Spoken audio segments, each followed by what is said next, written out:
sobre la serie La corrupción del genoma humano. Y nos da mucho gusto que podamos a través de los medios tecnológicos internacionales poder llegar a millones, ya no miles de personas, sino a millones de personas.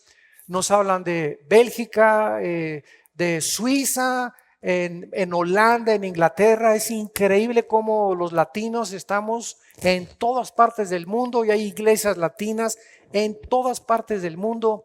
Y desde ahí recibimos correos de personas que ven las conferencias en YouTube, etcétera, etcétera, dándonos las gracias de poder transmitir en vivo estas conferencias tan importantes. Muy bien. En esta mañana nuestro tema va a tratar acerca del origen del alma humana. El origen del alma humana. Vamos a profundizar bastante, no solamente en la genética, sino también en la teología, y vamos a penetrar también en la medicina. Así que esta es una serie en la corrupción del genoma humano, tratando de demostrar principalmente de qué forma la genética está relacionada con la Biblia, porque hasta 1860, casi en cada conferencia de esta serie, estoy enfatizando esto, hasta 1860 se descubrieron las primeras leyes de la herencia por Gregorio Mendel. Y la Biblia, casi 3.500, 4.000 años antes, ya establecía desde el libro del Génesis las leyes inexorables de la genética. Esta simple evidencia es suficiente para que cualquier ateo, agnóstico o escéptico considere seriamente que la Biblia es un libro sobrenatural, que es verdaderamente inspirado por Dios y que la Biblia se adelanta al periódico de mañana en la mañana. Es más moderna que las noticias de la ciencia de mañana en la mañana y que las noticias de la tecnología de mañana en la mañana.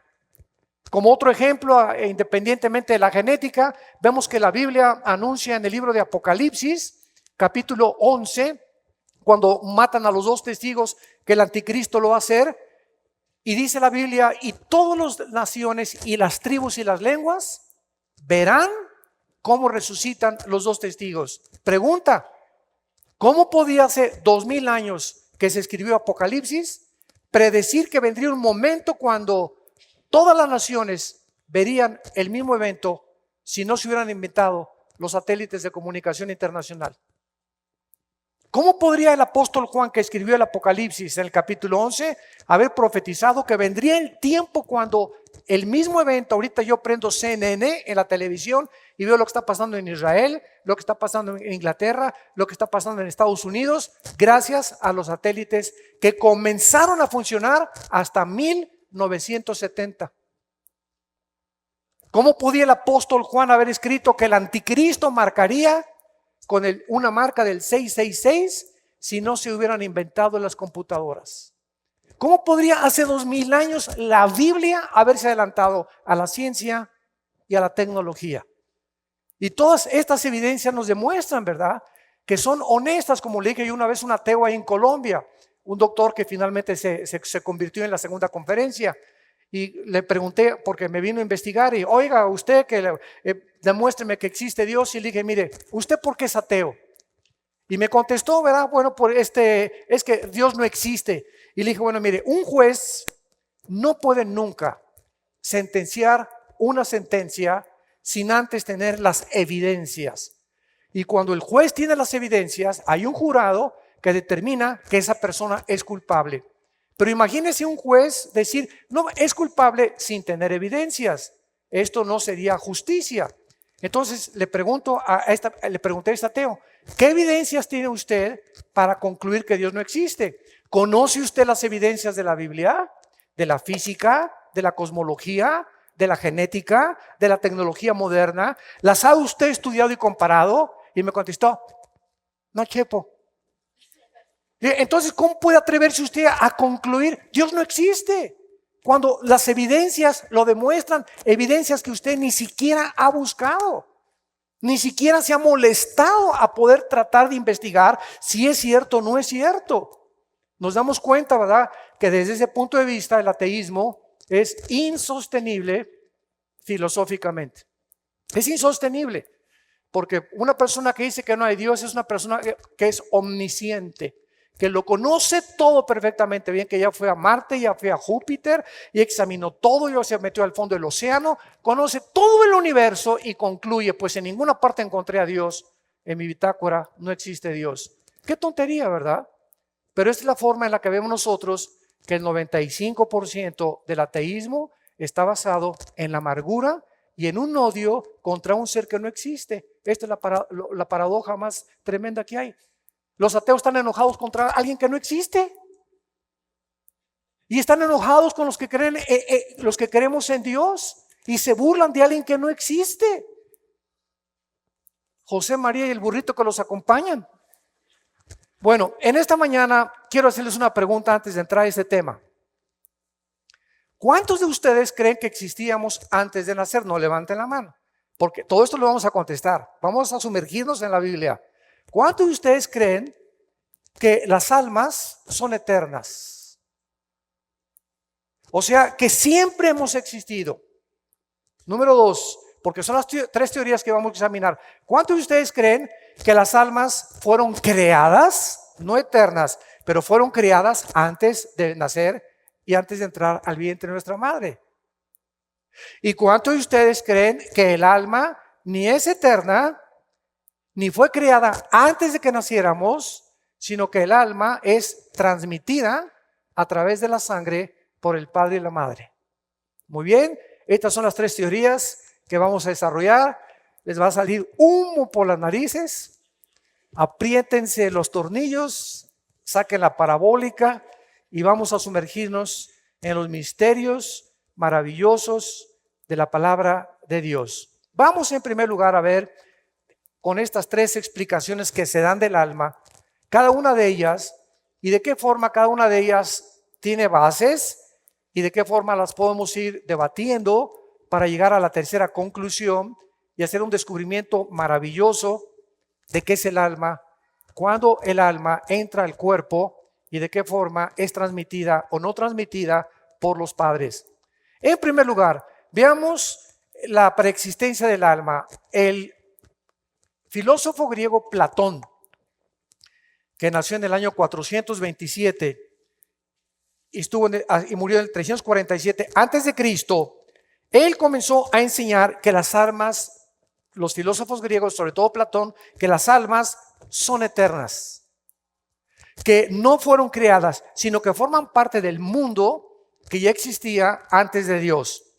Y estas almas, de acuerdo a los filósofos griegos, entran al cuerpo en el nacimiento dentro del vientre de la madre. O sea, el alma está aquí, viene el esperma de mi padre, viene la fertilización con el óvulo de mi madre, los 23 cromosomas de mi padre se juntan con los 23 cromosomas de mi madre, y entonces ya que viene la fecundación, el alma, de acuerdo a los filósofos, ahí en ese momento entra al cigote y ahí es cuando comienza la vida humana. Ahora, todos estos filósofos desde luego no tenían la Biblia completa, no tenían la revelación divina, y a ellos les encantaba tratar de teorizar y filosofar, etcétera, etcétera. Así pues, los seres humanos, de acuerdo a los filósofos griegos, somos almas eternas con cuerpos temporales. Ahora, esta teoría no puede considerarse bíblica por las siguientes razones. La Biblia enseña claramente que los seres humanos fuimos creados cuerpo y alma. Y si fuimos traídos para existir en algún punto del tiempo, entonces no existíamos en la eternidad. En otras palabras, en el momento que un ser humano nace, después de la caída de Adán, esa persona no ha nacido en la eternidad. Y cuando recibimos a Cristo como nuestro Señor, ahí entramos a comenzar a vivir en la eternidad. De ahí en adelante, desde el momento que Cristo entra en nuestra vida, de ahí en adelante somos eternos. Porque nos trajo la vida eterna. Pero antes no éramos eternos. Veamos en primer lugar en el Salmo 139, que es uno de los más maravillosos salmos científicamente hablando de la Biblia. donde la Biblia en este salmo nos responde la pregunta: ¿cuándo comienza la vida humana? Muy bien. Muchos médicos hasta este momento han dicho lo siguiente: la vida humana comienza al mes de nacido. Antes del mes de nacido no es un ser humano, por lo cual se puede abortar. ¿No es cierto? Después otros médicos dicen no, a los 4 o 5 meses. Y otros médicos no, ¿verdad? Hasta la semana. O sea, médicamente no han podido determinar precisamente cuándo existe la vida humana, por lo cual permiten el aborto. Y por lo cual los que están a favor del aborto dicen que mientras está en el vientre de la madre no es humano hasta que nace. Imagínense quién nos podría decir cuándo comienza la vida humana. Porque los científicos que dicen que dentro del vientre de la madre no es un ser humano, sino es un feto y que se le puede matar, entonces no se le puede considerar asesinato ni un crimen tampoco. Y desde 1976 que se permitió el aborto en Estados Unidos a 1995 han abortado más de 15 millones de seres humanos, llamándoles no humanos, llamándoles abortos o fetos de la naturaleza, pero no seres humanos. Sin embargo, la Biblia nos ofrece la verdadera respuesta de cuándo exactamente nosotros somos seres humanos creados a la imagen y semejanza de Dios.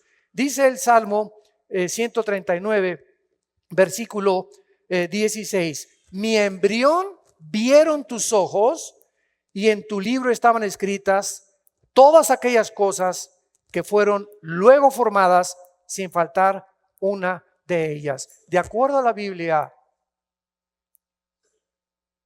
cuando éramos embrión, en el vientre de nuestra madre, vimos a Dios. Momentito. Como dicen en Colombia, momentico. ¿Cómo es posible que los ojos no desarrollados de un bebé en estado embrionario hayamos podido ver a Dios? Entonces, bueno, aquí se equivocó el que hizo el Salmo 139, ¿verdad? David, pero el embrión no tiene ojos. Entonces, siguiendo esa línea de lógica, ¿verdad? Concluimos que aquí parece una contradicción. No puede el embrión tener ojos. Sin embargo, en Eclesiastés 3:11, el rey Salomón escribió que Dios puso la eternidad en nosotros. En otras palabras, desde el momento en el que nosotros somos embriones en el vientre de nuestra madre, desde ese momento, cuando dice David, mi embrión vieron tus ojos, significa en estado embrionario, ahí fue donde el ser humano recibe su alma y su espíritu. Porque para poder tener conciencia, esa palabra en hebreo, vieron mis ojos, significa desde el embrión tuve conciencia en estado embrionario de Dios. ¿Por qué? Porque desde el estado embrionario todo estaba dentro del genoma humano. Toda la información que tú necesitabas para hacer lo que tú eres y lo que yo soy ya estaba desde el estado embrionario, desde que el esperma de mi padre ovula el huevo de mi madre y se forma la célula de 46 cromosomas. En ese momento, cuando viene la fertilización que le llamamos, o la fecundación, es en ese momento preciso cuando nos convertimos en seres humanos creados a la imagen y semejanza de Dios. En ese momento. Y en ese momento tenemos toda la información, escúchenme, genética. El tamaño que vas a tener, el tipo de tu sangre, la estatura, el color de tu piel, el color de tus ojos. No hay nada absolutamente desde ese momento en adelante que se le agregue o que se le quite al feto, más que más adelante agua, comida y aire, nada más. Pero estamos completos genéticamente, nuestro genoma está perfectamente bien. desarrollado desde el momento en el que nosotros nos encontramos en el estado embrionario. Qué maravillosa revelación de Dios. Ahora vayamos a Mateo capítulo 1, versículo 20 y 21 y veamos, vamos a seguir respaldando esta verdad y veámoslo ahora en el nacimiento de Cristo. Hay personas, síganme con mucho cuidado, hay teólogos que enseñan lo siguiente: que Cristo fue formado directamente por Dios en el vientre de María sin que haya habido ninguna rastro, ninguna característica de genética del ser humano, y que simplemente María fue como una incubadora. O sea, Dios formó completamente a Cristo dentro de María sin la intervención de ningún gen de María ni del hombre. Por lo tanto, concluyendo con esta lógica, entonces Cristo no fue humano. Y de acuerdo a la Biblia, qué interesante es esto, de acuerdo a la Biblia, Jesucristo tenía que ser 100% humano y 100% Dios. Porque si Él hubiera sido creado y María era una incubadora solamente, y Dios le pudo haber hecho, ¿verdad?, que nazca ahí mi hijo, sin que Cristo haya recibido ninguna herencia de ningún genoma del ser humano, entonces Cristo no era humano. Hubiera sido como un ángel creado por Dios, pero Él necesitaba, esta es la base más profunda que necesitamos nosotros defender, Cristo necesitaba descender genéticamente desde Eva. Nada más que vamos a ver cómo se resolvió esto por Dios a través de la genética. Por eso es tan interesante esta enseñanza, ¿verdad? Dice que en Mateo 1, 20 y 21. Y pensando él en esto, o sea, veamos el nacimiento de María, pensando él en esto, he aquí un ángel del Señor le apareció en sueños y le dijo: José, hijo de David, no temas recibir a María tu mujer, porque lo que en ella es engendrado, esta palabra engendrado es genao en el griego. De ahí viene la palabra genoma, de ahí viene la palabra gen. Lo que en ella es engendrado del Espíritu Santo es. ¿Por qué el ángel tuvo que hacer esta advertencia a José? Porque a los 2 o 3 meses de repente iba a voltear a ver a María, era su novia, no estaban casados, estaban desposados, comprometidos, iba a voltearla, iba a comenzar a descubrir que le iba a comenzar a crecer la pancita. Entonces José, imagínense ustedes, en aquella época él era un hombre justo, María era una mujer santa, humilde, piadosa con Dios. Entonces José la iba a tener que dejar, porque las leyes judías decían, ¿verdad?, que si la mujer se embarazaba antes de casarse, era adulterio o era fornicación, y muchas veces hasta pedradas las mataban. Entonces Dios tenía que intervenir con José y decirle: espérame tantito, José, quiero decirte algo, vas a ver a tu mujer embarazada dentro de 2 o 3 días o un mes y te vas a tener dolores, pero quiero que sepas que no se metió ni con el lechero, ni con el panadero, ¿verdad? Ni tuvo una aventura María con nadie, sino que está siendo engendrada por el Espíritu Santo. Es Dios el que está poniendo, sígame con cuidado, es Dios el que está poniendo el cromosoma Y en el óvulo de María. Vamos un poco para atrás para explicarles a los que todavía no tienen mucho conocimiento de la genética.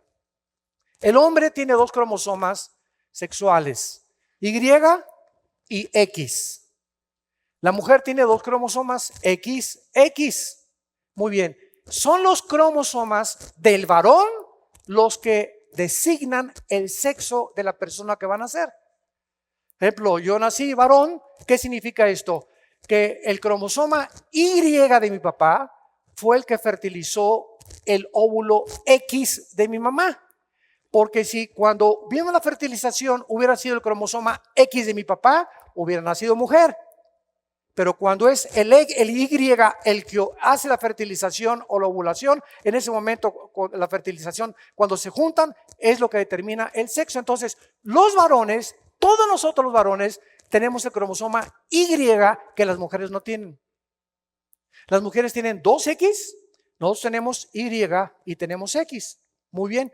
Para que Cristo no naciera mujer, pues tendría que ser el cromosoma X. Pero como Cristo tenía que ser varón, entonces José no podía tener relaciones con María, porque el cromosoma Y de José venía infectado desde Adán. Porque cuando Adán pecó, lo vamos a ver más adelante, se transmitió genéticamente por todas las generaciones, bisabuelos, tatarabuelos, todos venimos desde Adán, después de los 3 hijos de Noé. Desde ahí viene en la sangre. En la sangre, desde antes que se descubriera la circulación de la sangre. En la sangre viene toda la información y desde ahí viene infectado. Todos los varones nacemos, todos desde Adán, con el cromosoma Y infectado por el pecado. Porque se transmite a través de los cromosomas. Lo vamos a ir viendo de una forma maravillosa. Entonces José no podía tener relaciones con María, porque si hubiera tenido relaciones con María, Cristo hubiera nacido en pecado. Y el Hijo de Dios no podía nacer en pecado, no podía heredar genéticamente la enfermedad, la infección, el microbio, la maldición, llámale como le quieras llamar, con la cual nacimos todos los seres humanos, que la Biblia califica y determina como pecado. Entonces, ¿cómo resolvió esto Dios? Él embaraza a María. El Espíritu Santo pone el cromosoma Y, viene la fertilización, y esto es interesante porque la sangre se produce en los huesos, en la médula, en lo que está en medio de los huesos, ahí se produce la sangre. Y la mujer no le transmite sangre al feto durante los primeros meses.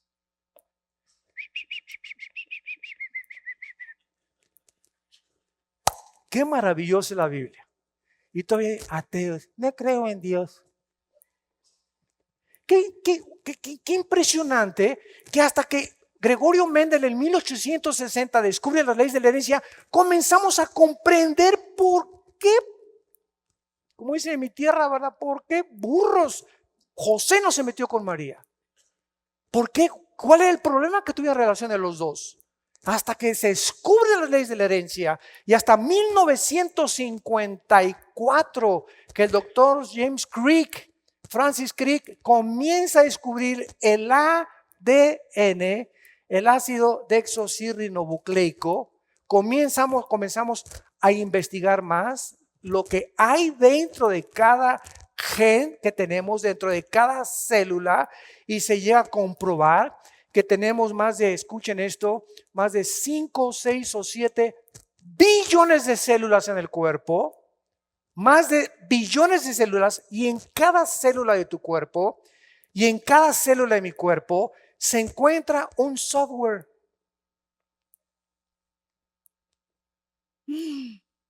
Un software, información codificada genéticamente. Mr. Athew, señor ateo, todo lo que es información tiene que tener un respaldo de inteligencia. Yo no puedo encontrar en la calle una Biblia con 66 libros reunidos y decir, las arenas del desierto pusieron esta investigación, y en orden las palabras y en orden los pensamientos, porque tendría yo que estar tarado, psicótico, retrasado mental, o haberme fumado media de la Golden de Acapulco. Así le llaman a la mejor marihuana de México, de la Golden de Acapulco, porque ahí es donde se produce la mejor marihuana que hay.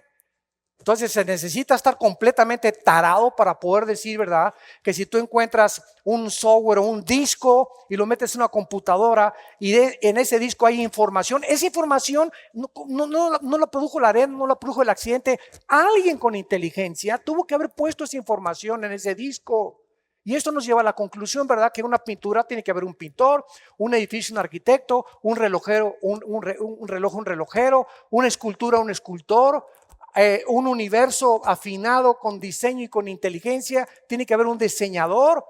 Dios nos dio esa inteligencia y esta razón para poder hacer conclusiones lógicas y razonables. Pero habiendo conocido a Dios, dice Romanos, no le quisieron rendir culto como a Dios, sino que se envanecieron en sus propios pensamientos y su necio corazón se hizo duro y profesando ser sabios, se hicieron necios. Y esta es la razón por la cual el mundo se encuentra como se encuentra, por la dureza de sus corazones. No es que quiero evidencias de que Dios existe, las evidencias sobran. Es tu problema en tu corazón moral que no te conviene creer en Dios. Pero como dice la Biblia, me encontrarás porque me buscarás con todo tu corazón, porque el que me busca encuentra, al que toca se le abre y al que llama se le contesta. Pero jamás le has dicho a Daniel que hay de rodillas algún día en tu vida para decirle, Señor, si existes, quiero considerar la posibilidad de que existes, Padre. Y ahí hay un ateo honesto. Ya es un ateo honesto. Señor, yo no encuentro evidencias, pero quiero considerar la posibilidad de que si existes, Señor, y te revelas a mi vida, y voy a comenzarte a buscar en la Biblia, te prometo que te voy a amar y te voy a servir con todo mi corazón, porque yo quiero seguir y conocer la verdad. Ese es un ateo honesto. Pero cuando ni siquiera llegas a ese momento en el que no me interesa si existe o no existe, para mí no existe y se acabó, eso es lo que Dios va a condenar, que la luz vino al mundo y los hombres amaron más las tinieblas que la luz. No querían acercarse a la luz, vieron la luz y se echaron para atrás. La luz les molestó porque evidenciaba la condición del corazón pecador en el cual nacimos todos nosotros. Y a muchos no les conviene ser alumbrados y ver la podredumbre que traemos dentro con la cual nacimos, porque somos pecadores desde el nacimiento. Muy bien.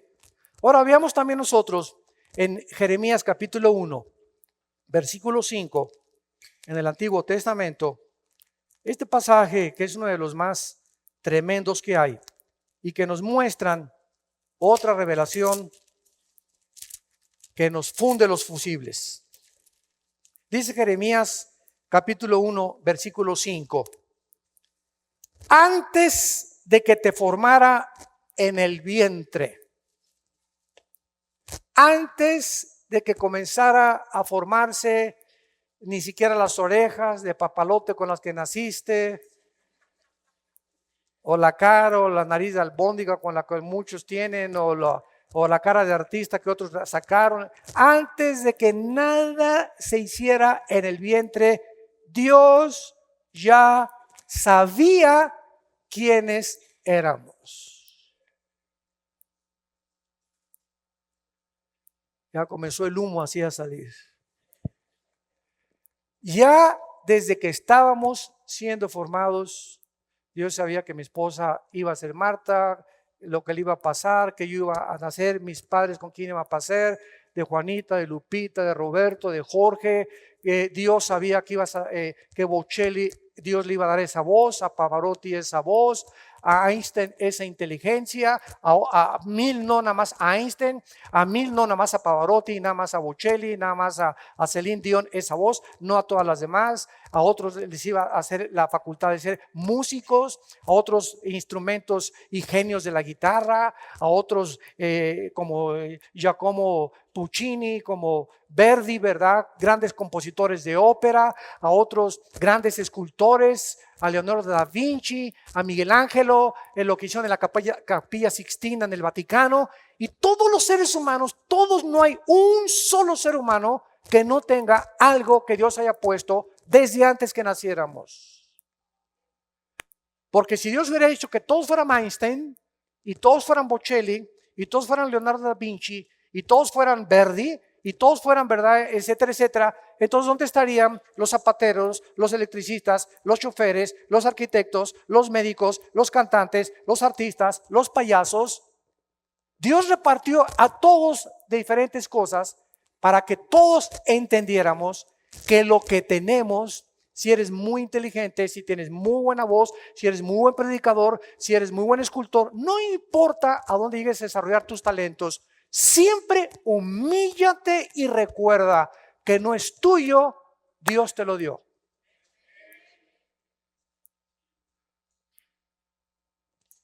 Esta es la razón por la cual artistas, políticos, deportistas, cuando llegan ahí arriba a la cima y cuando el mundo comienza y adorarlos y papacito, mamacita, y esto y el otro, y comienzan en esa altura a creerse, verás, muy bellas y muy lindas, ¿verdad? Y muy guapos ellos, etcétera, etcétera. Pobres personas, ¿verdad? Por ejemplo, Messi no lo metas a jugar básquetbol, por favor. A Michael Jordan no lo metas a jugar soccer. Entonces vemos que cada quien tiene su talento para el deporte, para lo que Dios lo diseñó. Pero cuando el ser humano comienza a creer que es de él y comienzas a jactarte, y pues sí, muchas gracias, ¿verdad? Porque realmente tu voz cara de calabaza y narices del limón partido, ¿verdad? No es tuya, Dios te la dio, naciste con esa, no tienes nada de qué jactarte, nada de qué enorgullecernos tenemos. Todo lo que tenemos nos los ha dado Dios, todo. Y cuando tú encuentras esa verdad, no importa a la altura que llegues, escúchame, te va a ayudar para sostenerte ahí arriba.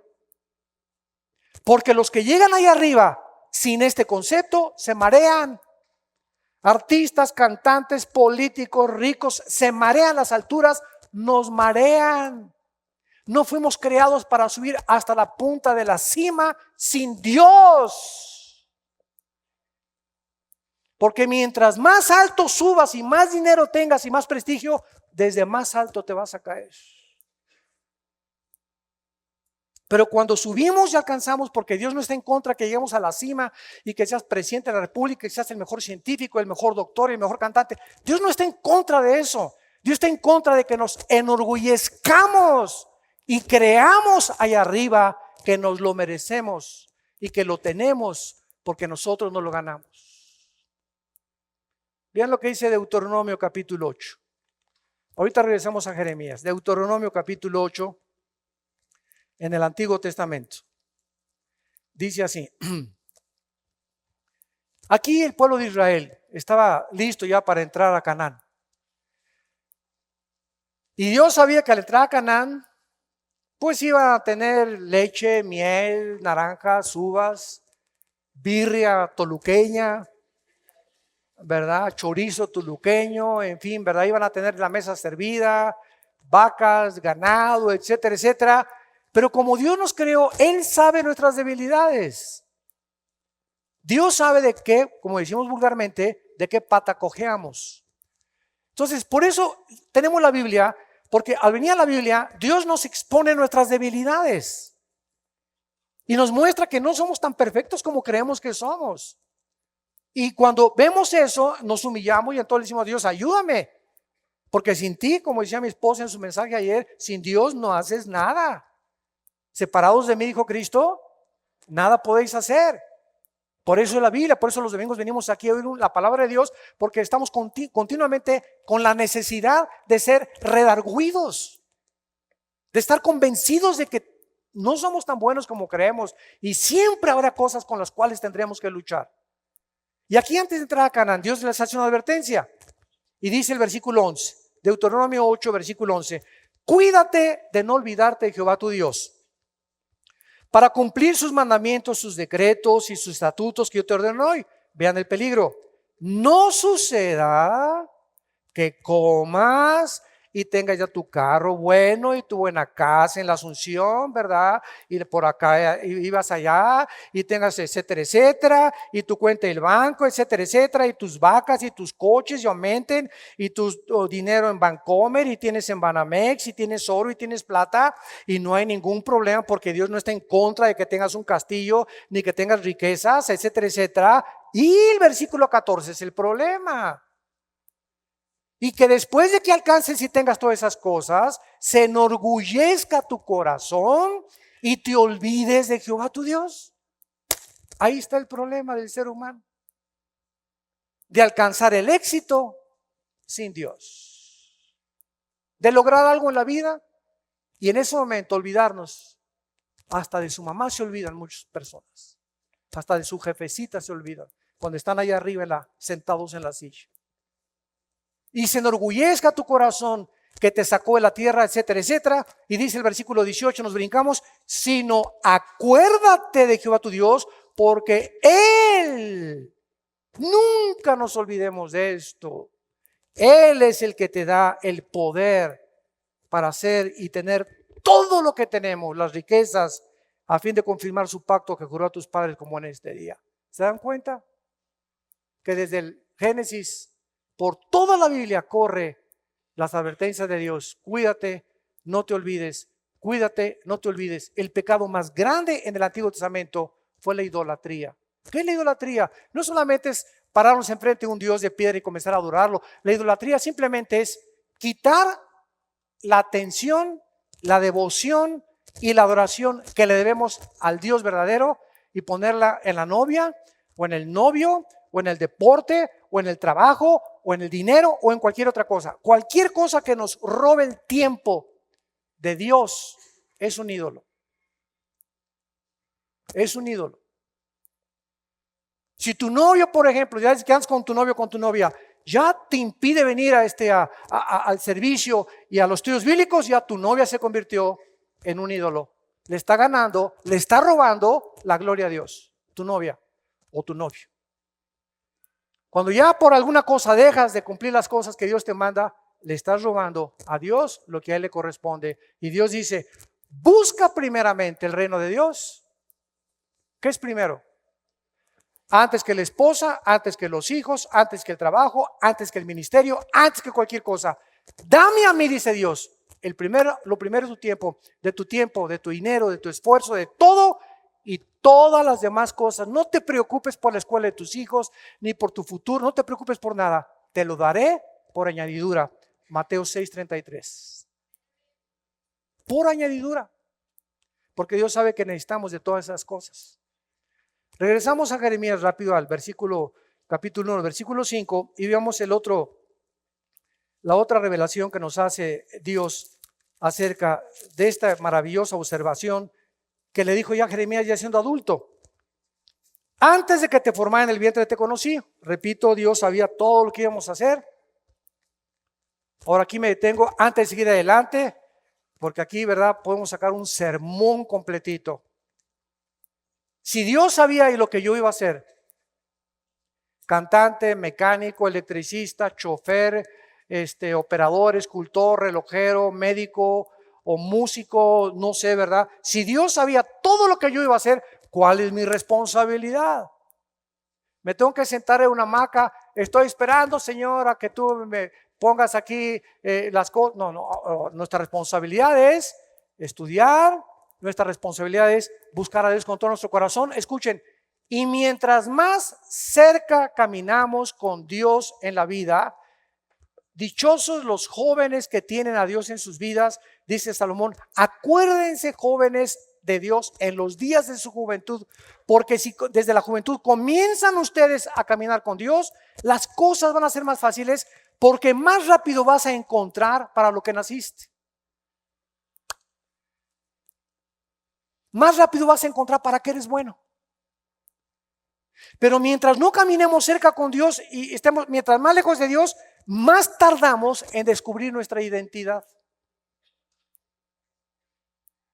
Pero mientras más caminamos cerca con Dios, más descubrimos nuestra identidad, porque Él es nuestra identidad. Él es el que nos las da.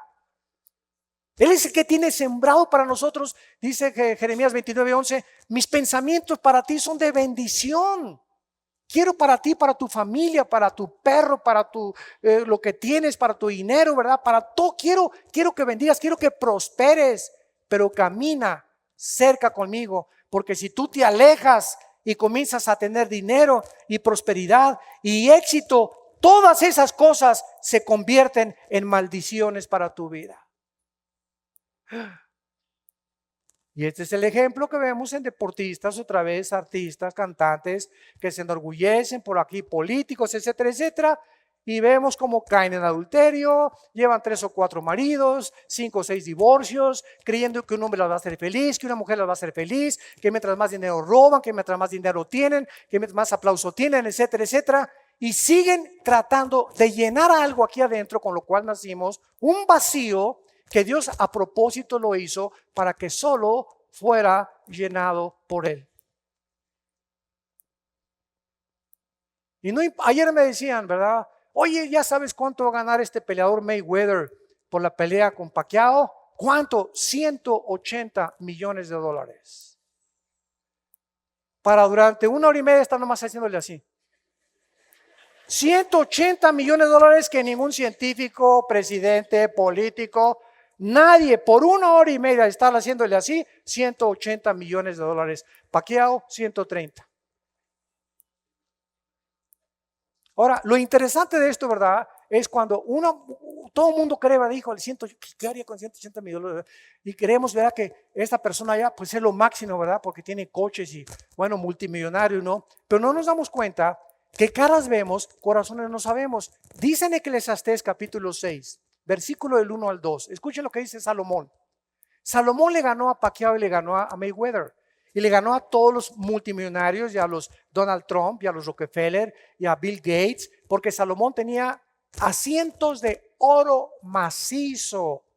Tenía a Miss México el lunes, a Miss Ecuador el martes, a Miss Rusia el miércoles, a Miss Estados Unidos el viernes. Tuvo más de 1,000 mujeres diarias, sirvientes, cantantes, todo lo que creemos que es precisamente lo que puede llenar ese vacío en nuestro corazón. Y Salomón escribe en el capítulo 2, a la risa le digo enloqueces y al placer de qué sirve esto. Y en el capítulo 6 que acabo de mencionar, Salomón escribe, he visto un mal debajo del cielo, que Dios le da a muchas personas dinero, les da honra, no les falta nada de lo que tienen. Pero, ahí está, pero dice Salomón, Dios no les da el don para que disfruten lo que tienen. Entonces, una cosa es ver personas que tienen todo lo que creíamos tener y otra cosa es creer que ellos están disfrutando lo que tienen. Mayweather decía, me acabo de comprar 10 carros blancos y los tengo en Miami. Un Bentley, un Ferrari, un Lamborghini, un Porsche Spider, etcétera, etcétera, los mejores carros que hay. En Las Vegas tengo otros 10 carros, pero negros. Allá blancos y aquí negros. Y le preguntaron, oye, ¿pero por qué tienes? Dice, porque nunca encuentro cuál es el que me gusta. Y es más, de todos esos le preguntaron, ¿cuál manejas? Dice, casi el 80% de lo que tengo no lo he podido disfrutar, ni los manejo, no tengo tiempo para eso. Y a la edad en la que él se encuentra, tiene 38, 39 años de edad, un boxeador como él, ¿verdad? Cualquiera diría, oye, ya retírate, oye, con esa lana, hijo, con la plata que tú tienes, ¿verdad? Ya es para que puedas vivir tranquilo, etcétera, etcétera. ¿Cómo arriesgas que te ponga un mal golpe y te puedes bajar del ring loco? No tienes necesidad de eso. Pero es lo que podemos hacer con los futbolistas. Oye, un futbolista a los 35 años de edad ya no la hace. Ya no la hace. Hay porteros que con trabajo lo hacen, ¿verdad? Pero necesitan la adrenalina, necesitan el público, porque eso es lo que ellos creen que les llena el vacío. Y si ya no tienen eso, aunque tengan tronos de oro y mujeres y todo, se sienten miserables. Como decía un famoso artista, cantante mexicano, estoy rodeado de miles de personas, pero soy la persona más sola y con la soledad más grande del mundo. Porque no es la gente ni lo que tenemos, lo que nos llena es Dios.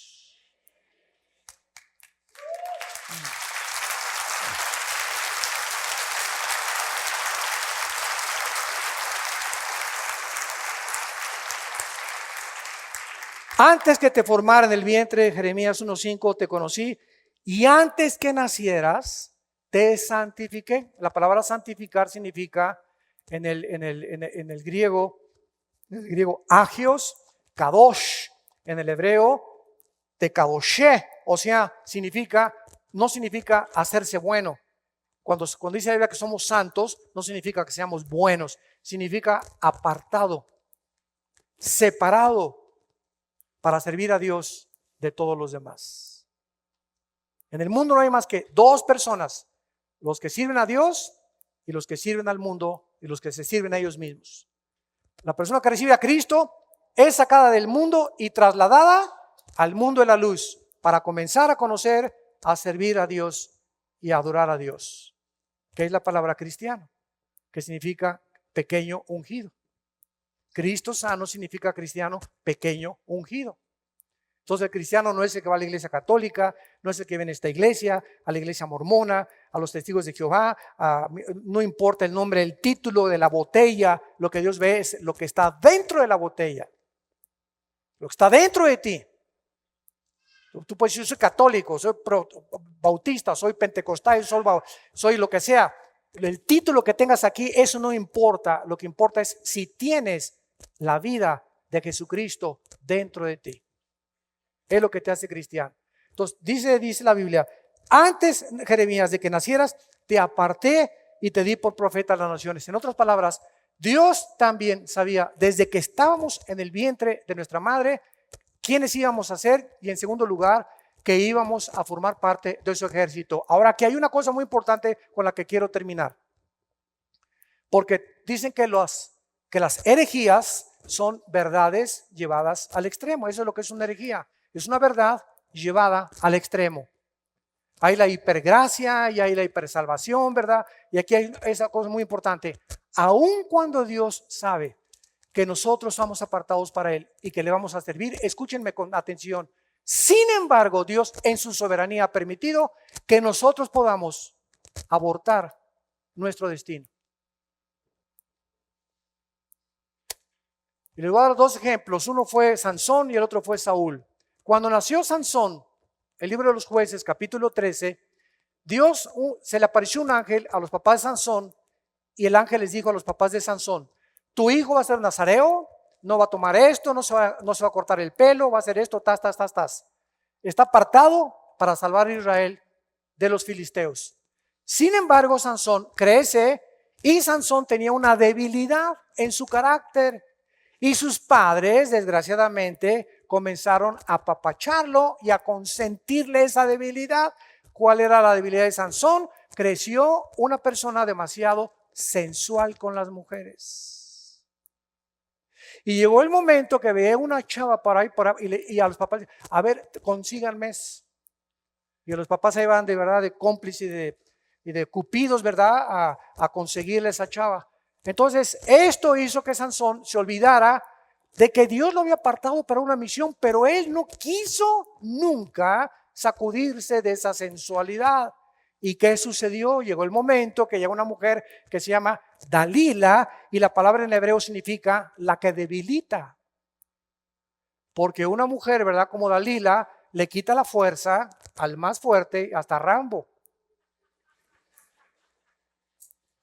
Una mujer debilita el carácter de un hombre cuando el hombre, sus convicciones internas son menores que la fuerza externa que él tiene. Porque si la presión externa es más fuerte y dentro yo estoy débil, entra la presión y sucumbo completamente ante la tentación. Vino Dalila, ay, mi Sansoncito, mi mechudito tan bonito, mi nene, aquí chéncheche, mi chiquito aquí, a ver, cuénteme, ¿de dónde vienen sus fuerzas? Y te cuento un cuento de Venadito y de Bambi, ¿eh?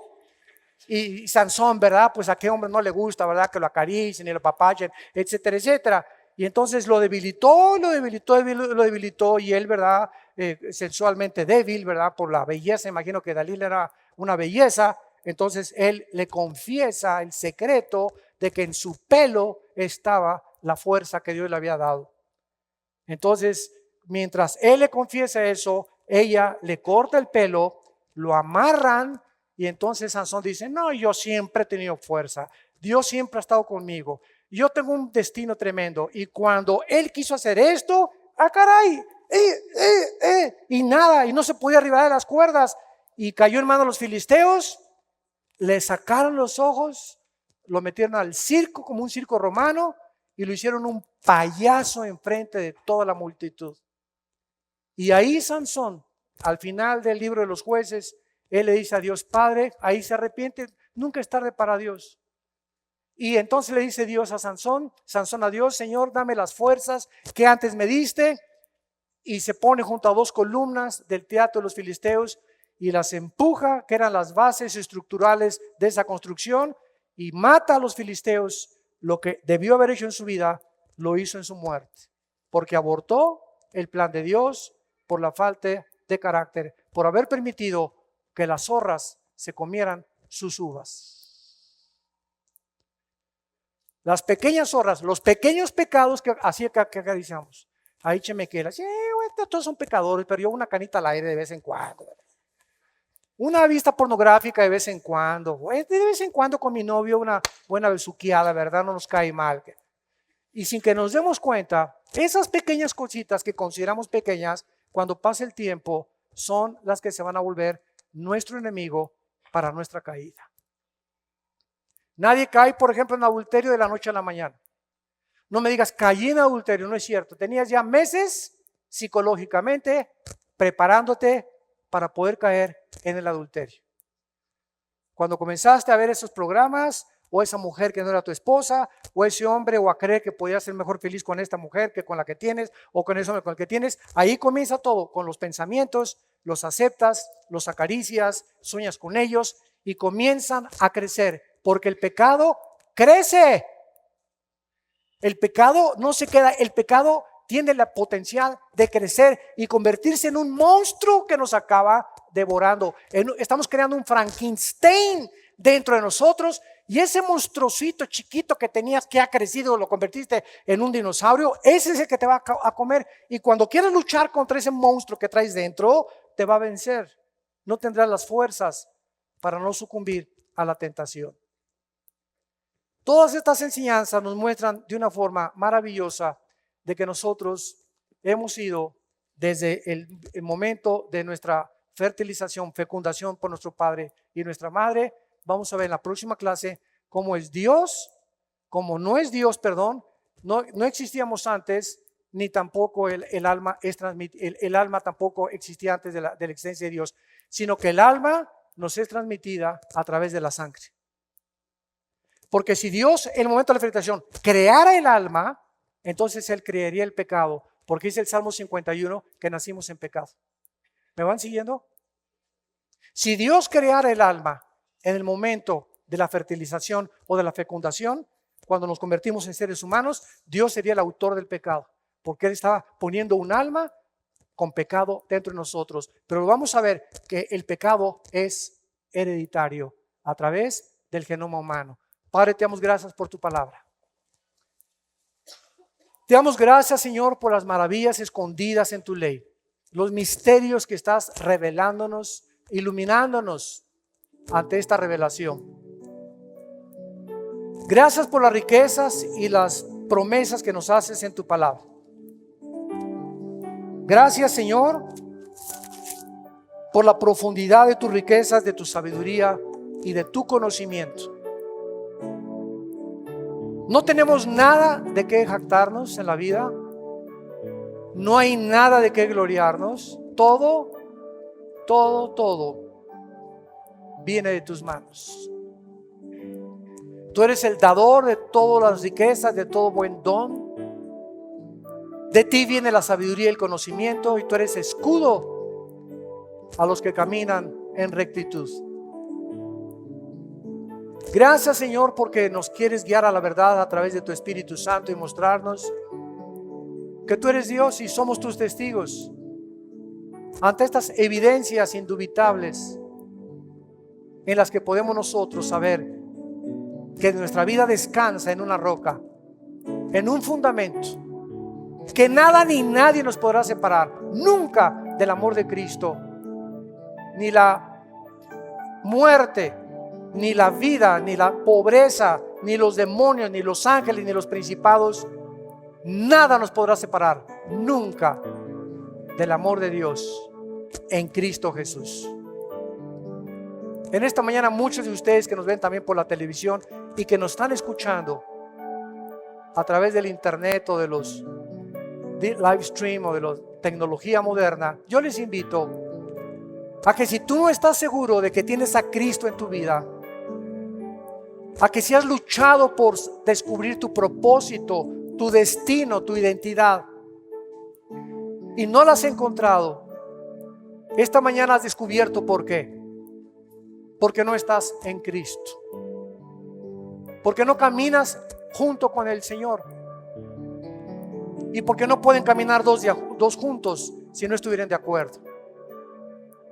Yo te pido por las misericordias de Dios que invites esta mañana a Jesucristo a tu vida como tu Señor y como tu Salvador, y dile estas palabras con todo tu corazón: Señor mío y Dios mío, perdona mis pecados. Confieso que he pecado contra ti con mi vida pasada, pero que en la cruz tu Hijo Jesucristo con su sangre me puede lavar en este instante de todo lo que yo fui en mi pasado.